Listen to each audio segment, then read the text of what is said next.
Syria முழுவதுமாக கிளர்ச்சி படையினுடைய கட்டுப்பாட்டுக்கு கீழால் வந்திருக்கிறது.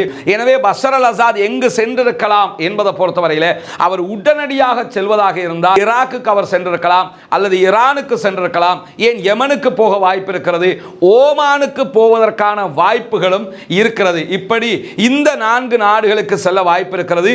இங்க இருந்து ரஷ்யாவுக்கு போவதற்கான வாய்ப்புகளும் இருக்கிறது. முழுமையாக ஈரானுக்கோ ரஷ்யாவுக்கோ பஷர் அல் அசாதை காப்பாற்ற முடியாமல் போய்விட்டது. நாங்கள் பஷர் அல் அசாதுக்கு ஆதரவாக போக இருக்கிறோம் என்று அறிவித்த ஹிஸ்புல்லாக்களும் பஷர் அல் அசாதுக்கு ஆதரவாக போகவில்லை. ஏற்கனவே ஐஎஸ் காரன பெரிய முஸ்லிம் எல்லாம் பேச போய் ஒவ்வொருத்தர் பட்ட பாட்டை நம்ம பார்த்திருக்கிறோம். அவன் யாருன்றே தெரியாம கடைசியில் அவனை உருவாக்கியதே மேற்குலகம் என்பதை நாம் அறிந்து கொள்வதற்குள் எல்லாம் முடிந்து விட்டது. எனவே எவர் எந்த பக்கம் இருக்கிறார் என்பதை கால ஓட்டத்தில் தான் நாம் புரிந்து கொள்ள முடியும். இப்ப அங்கு ஒரு ஆட்சி மாற்றம் வந்திருக்கிறது. பஷர் அல் அசாத் வெளியேற்றப்பட்டிருக்கிறார். இத்தோட புரிஞ்சுக்கிறங்க.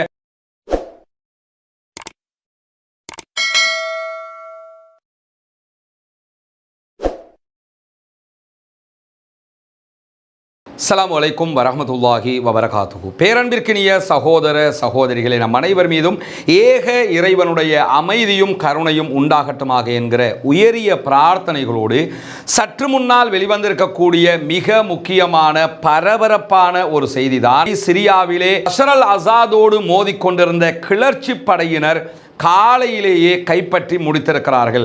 அதிகாலையிலேயே டமஸ்கஸ் கைப்பற்றப்பட்டிருக்கிறது. சிரியாவினுடைய அதிபராக 24 ஆண்டுகள் செயல்பட்ட சுமார் 50 ஆண்டுகளாக இவருடைய குடும்பம் தான் சிரியாவையே ஆண்டு வந்தது. 50 ஆண்டு கால பஷர் அல் அசாதினுடைய குடும்ப ஆட்சிக்கு இன்றைய தினம் முடிவு கட்டப்பட்டிருக்கிறது. கிளர்ச்சி படையினர் மொத்தமாக சிரியாவை கைப்பற்றி இருப்பதாக அறிவித்திருக்கிறார்கள். பஷர் அல் அசாத் நாட்டை விட்டு தப்பி ஓடி இருக்கிறார். குறிப்பாக நேற்று இரவு ஆகும்போது வெறும் 5 கிலோமீட்டர் தூரத்தில் தான் டமஸ்கஸை விட்டு கிளர்ச்சி படையினர் நின்றிருந்தார்கள். ஒரு வாரத்திற்குள்ளாக மிக முக்கியமான பல நகரங்கள் அவங்க கைப்பற்றிட்டாங்க. இட்லிப் கைப்பற்றப்பட்டது, அதே போன்ற ஹிம்ஸ் கைப்பற்றப்பட்டது, அலப்போ கைப்பற்றப்பட்டது. இப்படி பல நகரங்களை அவர்கள் கைப்பற்றி கொண்டே வந்தார்கள். மிக விரைவாக இதுவெல்லாம் நடந்து கொண்டிருந்தது. யாருமே எதிர்பார்க்காத வகையில் சிரியாவினுடைய அரச படைகள் எல்லா இடங்களிலும் தோல்வியை தழுவிக்கொண்டே வந்தார்கள். அதனுடைய இறுதி கட்டமாக நேற்றைய தினம் சிரியாவினுடைய படையைச் சேர்ந்த 2000க்கு மேற்பட்டவர்கள் ஈராக்கினுடைய பார்டரால ஈராக்குக்குள் நுழைந்து ஈராக்கிலே அகதியாக தஞ்சம் புகுந்திருந்தார்கள் என்கிற செய்திகளை நேற்றைய இரவு நம்முடைய காசா அப்டேட்லையும் நம்ம சொல்லி இருக்கிறோம். இந்த நிலையில தான் டமஸ்கஸினுடைய விமான நிலையத்தை கிளர்ச்சி படையினர் உடனடியாக கைப்பற்றினார்கள். ஒரு நாட்டை கைப்பற்றியதாக அறிவிப்பதற்கு முன்பதாக அந்த நாட்டினுடைய சில அடிப்படையான இடங்களை கைப்பற்றுவார்கள். அதிலே ஒன்றுதான் விமான நிலையம், ரேடியோ ஸ்டேஷன், டிவி ஸ்டேஷன், பாதுகாப்பு படைகளுடைய இடங்கள் என்று எல்லா இடங்களையும் உடனடியாக கைப்பற்றினார்கள். கிளர்ச்சி படைகளுடைய தலைமையாக இருந்து செயல்படக்கூடிய HTS உடைய தலைமையில் தான் இந்த கைப்பற்றுதல்கள் நடைபெற்றிருக்கிறது. ஆல்ரெடி சிரியாவுக்குள்ளே 2 பெரிய நகரங்களை அங்கிருக்கக்கூடிய குர்துகள் கைப்பற்றி வைத்திருக்கிறார்கள். இவர்கள் அமெரிக்காவினுடைய ஆதரவு பெற்றவர்கள். அதே போன்று மேலும் 2 நகரங்களை துருக்கியினுடைய ஆதரவு பெற்ற சிரியாவினுடைய கிளர்ச்சி படைகள் கைப்பற்றி வைத்திருந்த நிலையில தான் தற்போது HTS என்கிற கூட்டணி கிளர்ச்சி படையினர் முழு நாட்டையுமே கைப்பற்றி இருக்கிறார்கள். கைப்பற்றிய அறிவிப்பு வெளியானதற்கு பிறகு மொத்தமாக அங்கிருக்கக்கூடிய மக்கள் பல பேரும் அதை மகிழ்ச்சியாக கொண்டாடக்கூடிய காட்சிகளும் வெளியாகி இருக்கிறது. டமஸ்கஸ்ல இருக்கக்கூடியவர்கள் அந்த மகிழ்ச்சியை வெளிப்படுத்துகிற காட்சியை தான் இந்த புகைப்படத்தில் நீங்க பார்க்குறீங்க. அதை தொடர்ந்து நீங்க பார்க்கலாம், சிரியாவினுடைய அதிபர் பஷர் அல் அசாத் நாட்டை விட்டு தப்பியோடி விட்டார் என்கிற செய்திகள் வெளியாகி இருக்கிறது. சிரியாவினுடைய விமான சேவைகள் அமைச்சகம் இந்த புகைப்படத்தை வெளியிட்டிருக்கிறது. இந்த புகைப்படத்தில் பஷர் அல் அசாதினுடைய விமானம் பயணித்த விமான பாதை காட்டப்படுகிறது. குறிப்பாக பஷர் அல் அசாதினுடைய விமானம் தான் இறுதியாக டமஸ்கஸை விட்டு புறப்பட்ட விமானம் என்று சொல்லப்படுகிறது. 76T என்கிற இந்த விமானத்தில் தான் அவர் பயணித்தார். டமஸ்கஸ் விமான நிலையத்தில் இருந்து அவர் ஆரம்பித்த பயணம் இங்க நீங்க பார்க்கலாம். அந்த விமானம் சற்று தொலைவு சென்று திரும்பி மீண்டும் ஹிம்ஸை நோக்கி பயணிக்கிறது. ஹிம்ஸ் நகரம் ஆல்ரெடி கிளர்ச்சியாளர்களுடைய கட்டுப்பாட்டில் வந்திருந்த நகரம். அப்படி இருக்கும்போது ஏன் ஹிம்ஸை நோக்கி பயணித்தது என்கிற ஒரு கேள்வி இருக்கிறது. ஹிம்ஸை நோக்கி பயணித்த விமானம் அங்கிருந்து மீண்டும் கிளம்பி வடக்கு பக்கம், கிழக்கு பக்கம் பயணிக்க ஆரம்பித்து மீண்டும் வடக்கு பக்கமாக பயணித்திருக்கிறது. ஆனால் ஹிம்ஸுக்கு பிறகு ரேடார்ல அந்த விமானம் எந்த பக்கம் பயணித்தது என்பதை எங்களால் கண்டறிய முடியவில்லை என்று சிரியாவினுடைய விமான சேவைகள் அமைச்சகம் அறிவித்திருக்கிறது. எனவே பஷர் அல் அசாத் எங்கு சென்றிருக்கலாம் என்பதை பொறுத்தவரையில் அவர் உடனடியாக செல்வதாக இருந்தால் பக்கத்தில் இருக்கக்கூடிய சில நாடுகள் இருக்கிறது. ஒன்றோ ஈராக்குக்கு அவர் சென்றிருக்கலாம், அல்லது ஈரானுக்கு சென்றிருக்கலாம், ஏன் யமனுக்கு போக வாய்ப்பு இருக்கிறது, ஓமானுக்கு போவதற்கான வாய்ப்புகளும் இருக்கிறது. இப்படி இந்த 4 நாடுகளுக்கு செல்ல வாய்ப்பு இருக்கிறது. இங்க இருந்து மீண்டும் அவர் பயணத்தை ஆரம்பித்து ரஷ்யாவுக்கு போவதற்கான வாய்ப்புகளும் இருக்கிறது. எது எப்படி போனாலும் உடனடியாக அருகில் இருக்கக்கூடிய ஈரானுக்கு போவதற்கான வாய்ப்பு இருக்கிறது. ஈரான் முழுமையாக பஷர் அல் அசாதுக்கு ஆதரவான நாடு என்பது நமக்கெல்லாம் தெரியும். அந்த அடிப்படையில் பஷர் அல் அசாத் எங்கோ பயணித்திருக்கிறார், நாட்டை விட்டு வெளியேறிவிட்டார் என்கிற செய்திகள் இன்றைக்கு வெளியாகி இருக்கிறது. எனவே சிரியா முழுவதுமாக கிளர்ச்சி படையினுடைய கட்டுப்பாட்டுக்கு கீழால் வந்திருக்கிறது. கிளர்ச்சி படை தற்போது நாங்கள் அடுத்த தலைவரை அறிவிக்கும் வரை நாட்டினுடைய கண்ட்ரோலை பஷர் அல் அசாத் ஆட்சியில் இருக்கும் போது பிரதமராக இருந்தவர் கண்ட்ரோல் பண்ணுவார். அமைதி திரும்ப வேண்டும், நாட்டுக்குள் யாரும் ஆயுதத்தை பயன்படுத்தி துப்பாக்கி சூடுகளை நடத்தி வெற்றி கேளிக்கைகளை நடத்தக்கூடாது, அமைதியாகத்தான் வெற்றியை கொண்டாட வேண்டும் என்றெல்லாம் எதிர்க்கட்சியினுடைய எதிரணி கிளர்ச்சி படைகள் அறிவித்திருக்கின்றன என்கிற நிலையில பல நாடுகளும் இதை வரவேற்கின்றன, சில நாடுகள் வரவேற்பு இல்லாமல் இருக்கின்றன என்கிற செய்திகளை எல்லாம் நம்ம பார்க்க முடிகிறது. இந்த நிலையில நாட்டை விட்டு தப்பியோடி இருக்கக்கூடிய பஷர் அல் அசாத் யார், எப்படி இவர்களால் 50 ஆண்டுகள் ஒரு நாட்டை கட்டுப்படுத்த முடிந்தது என்கிற கேள்வி மிக முக்கியமானது. பஷர் அல் அசாதினுடைய தகப்பனார் ஹபீஸ் அல் அசாத் 1971 இருந்து 2000 ஆண்டுகள் வரைக்கும் ஆட்சியிலே இருக்கிறார். அவருடைய மரணத்தை தொடர்ந்து 2000 இருந்து தப்பியோடிய 2024 வரைக்கும் பஷர் அல் அசாத் ஆட்சியிலே இருக்கிறார். 2000 ஆண்டுகளில் ஹபீஸ் அல் அசாத் பஷர் அல் அசாதினுடைய தகப்பனார் மரணிக்கிற போது மருத்துவ கல்லூரி மாணவராக செயல்பட்ட பஷர் அல் அசாத் ஆட்சியாளராக பொறுப்பெடுக்கிறார். பொறுப்பெடுத்து 2011 வரைக்கும் அவருடைய ஆட்சி சுமூகமாக பயணிக்கிற நேரத்தில் தான் 2011 பல அரபு நாடுகளிலும் ஏற்பட ஆரம்பித்த அரபிய புரட்சி காரணமாக அரபிய எழுச்சி என்று பெயர் சொல்லக்கூடிய அந்த எழுச்சி உருவான நேரத்தில் பஷர் அல் அசாதுக்கு எதிராகவும் சிரியாவினுடைய மக்கள் வீதியில் இறங்கி போராட ஆரம்பித்தார்கள். வீதியில் இறங்கி போராட ஆரம்பித்ததை தொடர்ந்து 2013 ஆகிற போது பஷர் அல் அசாத் கடுமையாக மக்களை நெருக்க ஆரம்பித்தார். இந்த ஆர்ப்பாட்டங்களுக்கு எதிராக கடுமையான செயல்பாடுகளை முன்னெடுத்த காரணத்தினால் அங்கு ஆர்ப்பாட்டத்தில் ஈடுபட்ட பல பேரும் ஆயுத போராட்டத்தை நோக்கி நகர ஆரம்பித்தார்கள். குறிப்பாக பஷர் அல் அசாத் ஆட்சியை காப்பாற்றிக் கொள்வதற்காக 2011 தொடக்கம் 2013 வரைக்கும் ஆயிரக்கணக்கான பொதுமக்களை கொன்று குவித்திருக்கிறார். நாம் பலவிடத்தம் சொல்லியிருக்கக்கூடிய ஒரு செய்திதான், ஐலான் என்கிற ஒரு சிறுவன் ஐகானாகவே அவருடைய மரணம் மாறுகிற அளவுக்கு சர்வதேச அளவில் பேசுபொருளாக மாறியது. சிரியாவிலிருந்து தப்பியோடிய ஒரு குடும்பம் கடலிலே மூழ்கடிக்கப்படுகிறது. அதிலே அந்த குடும்பத்தைச் சேர்ந்த அத்தனை பேரும் மரணித்தார்கள். சிறுவன் குழந்தை ஐலானும் மரணித்து அவருடைய ஜனாசா கடலோரங்களிலே கிடந்தது. அந்த புகைப்படம் தான் சர்வதேச கவனத்தை ஈர்த்திருந்தது. ரஷ்யாவினுடைய முழுமையான ஆதரவும் ஈரானுடைய முழுமையான ஆதரவும் பஷர் அல் அசாதுக்கு இருந்து கொண்டே இருந்தது. எனவே அவருக்கு எதிராக எந்த நாடுகளும் கிளர்ந்து எழ தயாராக இருக்கவில்லை. அதையெல்லாம் பயன்படுத்தி கொண்டுதான் பொதுமக்கள் மீதான இந்த தாக்குதலை நடத்தியிருந்தார். குறிப்பாக பொதுமக்கள் மீது ரசாயன தாக்குதல்களையும் நடத்தி இருக்கிறார் என்கிற குற்றச்சாட்டுகளும் பஷர் அல் அசாத் மீது இருக்கிறது. ஆனால் இந்த நேரத்தை நீங்க எடுத்துக்கிட்டீங்கன்னா ரஷ்யா அவர்களுடைய படையை கொண்டு விமான தாக்குதல்களை நடத்தி இருந்தாலும் சில உதவிகளை ஈரான் செய்திருந்தாலும் முழுமையாக ஈரானுக்கோ ரஷ்யாவுக்கோ பஷர் அல் அசாதை காப்பாற்ற முடியாமல் போய்விட்டது. ஈரானுக்கு காப்பாற்ற முடியாமல் போனதற்கான காரணம் ஆல்ரெடி ஹிஸ்புல்லாக்களுக்கு அவங்க உதவிக்கிட்டு இருக்கிறாங்க. இஸ்ரேலோடு ஒரு யுத்தத்தை அவங்க அடிக்கடி பண்ணிக்கிட்டு இருக்கிறாங்க. பண்ணுகிற நேரத்தில் ஈரானுக்கு முழுமையாக சிரியாவோடு போய் நிற்க முடியாது. நிற்கிற போது சிரியாவில் இருக்கக்கூடிய கிளர்ச்சி படைக்கு ஆதரவாக இருக்கக்கூடிய அமெரிக்காவும் மற்ற நாடுகளும் ஈரானுக்கு எதிராக திரும்புவதற்கு வாய்ப்பு இருக்கிறது. ஏன்னா சிரியாவில் பஷர் அல் அசாதினுடைய ஆட்சி கவிழ்க்கப்படுவதற்கு ஆல்ரெடி அங்க இருக்கக்கூடிய குர்துகள் அமெரிக்காவினுடைய ஆதரவு பெற்றவர்கள். அவர்கள் பஷர் அல் அசாதுக்கு எதிராக கிளர்ச்சி படைகளை உருவாக்கி போராடி கொண்டிருந்தார்கள். அதே நேரத்தில் டர்க்கியினுடைய அர்துகானுடைய ஆதரவோடு டர்க்கியில இருந்து ஆயுதங்கள் சப்ளை பண்ணப்பட்டு சிரியாவில் இருக்கக்கூடிய துருக்கியினுடைய ஆதரவு பெற்ற படைப்பிரிவுகளும் பஷர் அல் அசாதுக்கு எதிராக நின்றார்கள். ஆல்ரெடி பஷர் அல் அசாதுக்கு ஆதரவாக ஈரானுடைய ஐஆர்ஜிசியினுடைய மெம்பர்ஸும் உள்ள இருந்தாங்க. நேற்று இரவோடு இரவாக அவங்க கிளம்பி வெளியேறிட்டாங்க. அது மட்டும் இல்லாமல் பஷர் அல் அசாதினுடைய பல படைகளும் பல இடங்களில் சரண்டர் ஆகி கொண்டிருக்கிறாங்க என்கிற செய்திகளும் இருக்கக்கூடிய நேரத்தில் ரஷ்யா உக்ரைனோடு பெரிய ஒரு யுத்தத்தில் இருக்கிறதுனால அவர்களுக்கும் நேரடியாக முழுமையாக 2011-13 காலப்பகுதிகளில் பஷர் அல் அசாதை பாதுகாத்ததை போல இம்முறை பாதுகாக்க முடியாமல் போயிருக்கிறது. நாங்கள் பஷர் அல் அசாதுக்கு ஆதரவாக போக இருக்கிறோம் என்று அறிவித்த ஹிஸ்புல்லாக்களும் பஷர் அல் அசாதுக்கு ஆதரவாக போகவில்லை.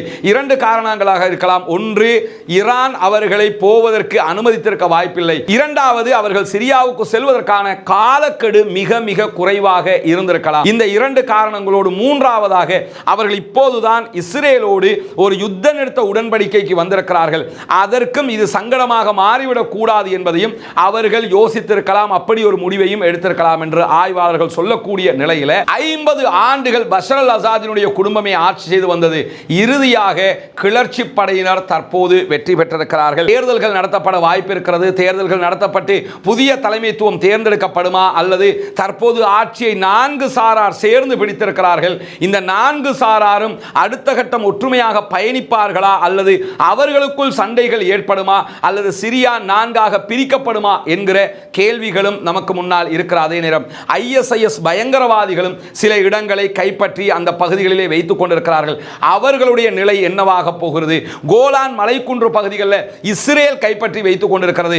இஸ்ரேலுக்கு எதிராக இவர்கள் அடுத்த கட்ட பயணத்தை ஆரம்பிப்பார்களா இல்லையா என்கிற கேள்விகளும் இருக்கிறது. இஸ்ரேலுக்கு எதிராக போவதற்கான வாய்ப்புகள் மிக மிக குறைவு என்றுதான் ஆய்வாளர்கள் சொல்லக்கூடியதை நம்ம பார்க்க முடிகிறது. ஏன்னா ஆல்ரெடி குர்துகள் அமெரிக்காவினுடைய ஆதரவாளர்கள், மற்ற நாடுகளுடைய ஆதரவு பெற்றவர்களும் இருக்கிற காரணத்தினால இஸ்ரேலுக்கு எதிராக செல்வதற்கு அமெரிக்காவினுடைய ஆதரவு பெற்றவர்கள் தயாராக மாட்டார்கள் என்பதையும் நாம் இந்த இடத்திலே புரிய முடிகிற அதே நேரத்தில் சிரியாவில் தற்போது ஆட்சியை கைப்பற்றி இருக்கக்கூடிய HTS என்கிற அமைப்பினுடைய தலைவராக செயல்படக்கூடியவர் இவர்தான் அபு முஹம்மது அல் ஜுலானி என்று அறியப்படக்கூடியவர். அபு முஹம்மது அல் ஜுலானி யார் இவர் என்பதையும் நீங்கள் தெரிந்து கொள்ள வேண்டும். இவருடைய வரலாறு பொறுத்தவரை 1982 சவுதி அரேபியாவினுடைய ரியாதிலே இவர் பிறந்தார். இவருடைய தகப்பனார் எண்ணெய் வளம், கனிய வளம் தொடர்பான ஒரு பொறியியலாளர், ஒரு இன்ஜினியர். அவர் 1989 தன்னுடைய குடும்பத்தோடு சிரியாவுக்கு குடிபெயர்கிறார். குடிபெயர்ந்த நிலையில சிரியாவில் தான் அபு முஹம்மது அல் ஜுலானி தன்னுடைய வாழ்க்கை பயணத்தை ஆரம்பிக்கிறார். வாழ்க்கை பயணத்தை ஆரம்பித்தவர் 2003 ஈராக்கில் அமெரிக்க படையெடுப்பை தொடர்ந்து அமெரிக்காவுக்கு எதிராக அங்கு போராட்டத்தில் குதித்ததாக அறியப்பட்ட குழுக்களோடு சென்று இணைகிறார். குறிப்பாக ISIS என்று அறியப்பட்ட பயங்கரவாத குழுவோடு இவர் ஆரம்பமாக சேர்ந்து கொள்கிறார். சேர்ந்தது மட்டுமல்லாமல் அடுத்ததாக அங்கு அல் காய்தாவும் செயல்பட்டு வந்ததனால அல் காய்தாவோடும் போய் சேர்ந்து கொள்கிறார். இறுதியாக ISIS அல் காய்தாவை விட்டு நாங்கள் பிரிகிறோம் என்று அறிவிக்கிறார்கள். பிரிகிறோம் என்று அறிவித்ததோடு 6 ஆண்டுகள் அவர் அங்கே இருக்கும்போது அமெரிக்கா இவரை கைது செய்கிறது. 5 ஆண்டுகள் அமெரிக்காவினுடைய சிறையிலே இருக்கிற காலகட்டத்திற்கு பிறகு அவர் விடுதலை செய்யப்பட்டதோடு சிரியாவுக்கு வந்து மீண்டும் சிரியாவிலே ஜபஹத்துன் நுஸ்ரா என்கிற ஒரு அமைப்பை தோற்றுவித்தார். இந்த அமைப்பு அல் காய்தாவினுடைய கிளை அமைப்பாக அறியப்பட்டது, சிரியாவினுடைய அமைப்பாக அறியப்பட்டது. பின்னாட்களில் எனக்கும் அல் காய்தாவுக்கும் எந்த தொடர்பும் இல்லை என்று அறிவித்துவிட்டு நாங்கள் சிரியாவுக்காகவே நாங்கள் போராடக்கூடிய ஒரு அமைப்பாக செயல்பட போகிறோம் என்று அபு முஹம்மது அல் ஜுலானி அறிவித்து எதிரணி படைகள், எதிர் கிளர்ச்சி படைகளை எல்லாம் ஒன்று சேர்த்து HTS என்கிற ஒரு அமைப்பை நிறுவினார். அதனுடைய தலைவராக இவர்தான் செயல்பட்டு வருகிறார். அந்த HTS என்கிற அமைப்பில் குர்துகள் இருக்கிறார்கள், துருக்கியினுடைய ஆதரவு பெற்ற சிரியாவினுடைய கிளர்ச்சி படைகள் இருக்கிறார்கள். இவருடைய படைதான் மிக பிரம்மாண்டமான படை. கிட்டத்தட்ட 35,000 சோல்ஜர்ஸுக்கு மேல இவருடைய கிளர்ச்சி படையில் இருப்பதாக சொல்லப்படுகிற நேரத்தில் தான் இன்றைய தினம் இவருடைய படைப்பிரிவு சிரியாவை கைப்பற்றி இருக்கிறது. எனவே சிரியாவினுடைய அடுத்த ஆட்சியாளர் யார் என்பது இதுவரைக்கும் தெரியவில்லை.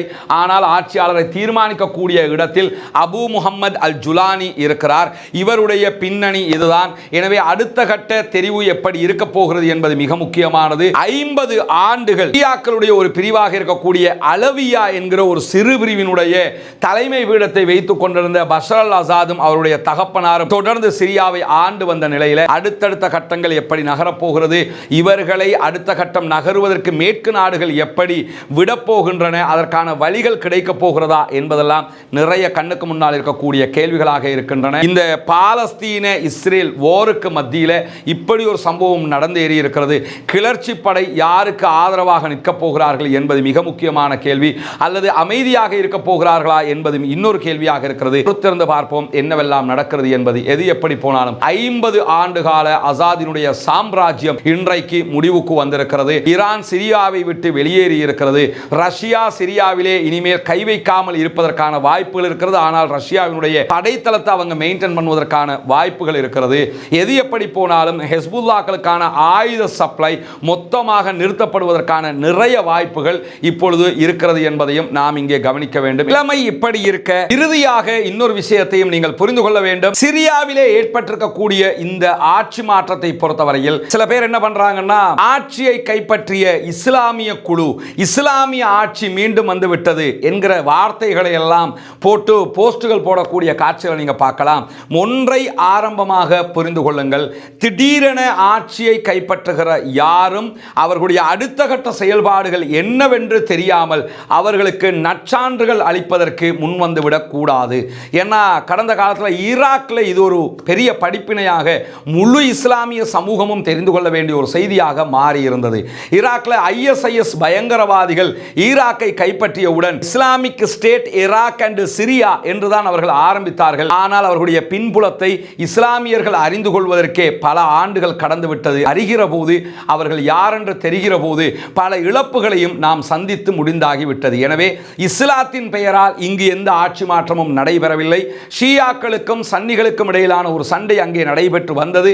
அதற்கு மேலாக 50 ஆண்டுகால அசாதினுடைய குடும்ப ஆட்சியை இல்லாமலாக்க வேண்டும் என்பதுதான் அங்கிருக்கக்கூடிய முக்கியமான போராட்டமாக மாறியது. அதனால தான் அனைத்து குழுக்களும் 4 குழுக்கள் கிட்டத்தட்ட அங்கே இருக்கிறாங்க. ஆயுத குழுக்கள் 4 குழுக்களும் 4 விதமான கொள்கைகளை கொண்டிருந்தாலும் ஒன்றிணைந்து ஏன் போராடினார்கள், ஏன் கிளர்ச்சியை ஏற்படுத்தினார்கள் என்று சொன்னால் அசாதினுடைய ஆட்சியை ஒழிக்க வேண்டும் என்பதற்காகத்தான், குடும்ப ஆட்சியை இல்லாமலாக்க வேண்டும் என்பதற்காகத்தான். எனவே இதுக்கு இஸ்லாமிய சாயம் பூசி இஸ்லாமிய ஆட்சி வந்துவிட்டது, இஸ்லாமிய மறுமலர்ச்சி வந்துவிட்டது. சில பேர் என்னன்னா சிரியாவில் நபிகள் நாயகம் சொன்ன முன்னறிவிப்பு நடைபெறுகிறது என்றெல்லாம் பேசிக் கொண்டிருக்கிறார்கள். நபிகள் நாயகத்தினுடைய முன்னறிவிப்புக்கும் இந்த போராட்டத்திற்கும் எந்த சம்பந்தமும் கிடையாதுங்கிறத புரிஞ்சுக்கிறங்க. அது சம்பந்தமாக குர்ஆன் ஹதீஸ் ரீதியாக ஒரு தனியான உரையை நாம் ஆற்ற இருக்கிறோம். அப்பொழுது அது தொடர்பான மேலதிக விளக்கங்கள் உங்களுக்கு கிடைக்கும். இந்த ஓரை பொறுத்தவரையில் கிளர்ச்சி படை அவர்கள் திட்டமிட்டு அசாதினுடைய ஆட்சியை மக்களுக்கு ஆதரவாக உருவாக்க வேண்டும் என்பதற்காக 50 ஆண்டுகால ஆட்சியை இல்லாமலாக்க வேண்டும் என்பதற்காக செய்ததை தவிர இஸ்லாமிய குழு கைப்பற்றி விட்டது, இஸ்லாமிய மறுமலர்ச்சி ஏற்பட்டு விட்டது, இஸ்லாமிய ஆட்சி ஏற்பட்டு விட்டது என்கிற கோஷங்கள் எல்லாம் அவிர்ந்து கொள்வதுதான் சால சிறந்தது. ஏற்கனவே IS காரன பெரிய முஸ்லிம் எல்லாம் பேச போய் ஒவ்வொருத்தர் பட்ட பாட்டை நம்ம பார்த்திருக்கிறோம். அவன் யாருன்றே தெரியாம கடைசியில் அவனை உருவாக்கியதே மேற்குலகம் என்பதை நாம் அறிந்து கொள்வதற்குள் எல்லாம் முடிந்து விட்டது. எனவே எவர் எந்த பக்கம் இருக்கிறார் என்பதை கால ஓட்டத்தில் தான் நாம் புரிந்து கொள்ள முடியும். இப்ப அங்க ஒரு ஆட்சி மாற்றம் வந்திருக்கிறது. பஷர் அல் அசாத் வெளியேற்றப்பட்டிருக்கிறார். இத்தோட புரிஞ்சுக்கிறங்க. திடீரென்று இப்படி பரபரப்பான சம்பவங்கள் வரும்போது பரபரப்பாக எதையாவது பேச வேண்டும் என்பதற்காக சிரியா மொத்தமாக மாறிவிட்டது, சிரியா கைப்பற்றப்பட்டு விட்டது, இதுதான் அந்த குழு, இதுதான் இந்த குழு. ரசூலுல்லாஹி ஸல்லல்லாஹு அலைஹி வஸல்லம் அவர்கள் சொன்ன நபிமொழிகளை இந்த கிளர்ச்சி படையினுடைய இந்த செயல்பாடுகளோடு ஒப்பிட்டு விடாமல் நாம் கவனமாக இருக்க வேண்டும். எனவே இது ஒரு இஸ்லாமிய புரட்சி அல்ல, அந்த நாட்டுக்குள் ஏற்பட்டிருக்கக்கூடிய ஒரு கிளர்ச்சி படையினுடைய புரட்சியாக இருக்கிறது. 50 ஆண்டு கால அவர்களுடைய அடக்குமுறை ஆட்சியை முடிவுக்கு கொண்டு வருவதற்காக அவர்கள் அத்தனை பேரும் ஒன்றிணைந்து செயல்பட்டிருக்கிறார்கள் என்பதை கவனத்தில் கொள்ளுங்கள். நாம் அவசரப்பட்டு பேசுகிற வார்த்தைகள், போடுகிற போஸ்டுகள் அத்தனையும் நமக்கு எதிராகவே வந்து நின்றுவிடும். பயங்கரவாதம் இல்லாதொழிக்கப்பட வேண்டும், தீவிரவாதம் இல்லாதொழிக்கப்பட வேண்டும் என்கிற உயரிய செயல்பாட்டிலும் உயரிய கோஷத்திலும் தான் நாம் என்றைக்கும் இருக்க வேண்டும். எது எப்படி போனாலும் அப்பாவி பொதுமக்கள் யார் பக்கத்திலிருந்தும் கொல்லப்படக்கூடாது. யாரையும் கொள்வதற்கு யாருக்கும் அதிகாரம் இல்லை.